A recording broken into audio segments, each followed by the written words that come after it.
এরপর স্বপ্নে যদি আমরা কাক দেখি, এটা সাধারণত একটা নেগেটিভ সাইন বহন করে, কারণ কাককে আল্লাহ রাসূল সাল্লাল্লাহু আলাইহি ওয়াসাল্লাম ফাসিক বা ফুয়াইসিক বলেছেন।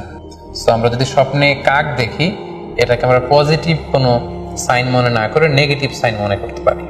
আমরা যদি স্বপ্নে লম্বা কাপড় দেখি, এটা গুড সাইন। কারো গায়ে যদি লম্বা জামা থাকে তাহলে এটা গুড সাইন, আর খাটো জামা থাকলে সাধারণত এটা নেগেটিভ সাইন। এক্ষেত্রে আমরা সহিহ বুখারীর একটা হাদিসকে উল্লেখ করতে পারি। আল্লাহর হাবিব সাল্লাল্লাহু আলাইহি ওয়াসাল্লাম বলেছেন যে আমার সামনে অনেক মানুষকে পেশ করা হলো, তাদের কারো জামা নাভি পর্যন্ত, কারো জামা হাঁটু পর্যন্ত, কারো জামা পা পর্যন্ত। আর সেক্ষেত্রে ওমরে ফারুককে দেখলাম যে এত লম্বা জামা পরে সে হেঁটে যাচ্ছে, সে তার জামা টেনে টেনে নিয়ে যাচ্ছে। তো সাহাবারা বললেন, মা আউয়ালতাহু ইয়া রাসূলুল্লাহ, হে আল্লাহর রাসূল, আপনার এই স্বপ্ন থেকে আপনি কি বোঝাতে চাইলেন?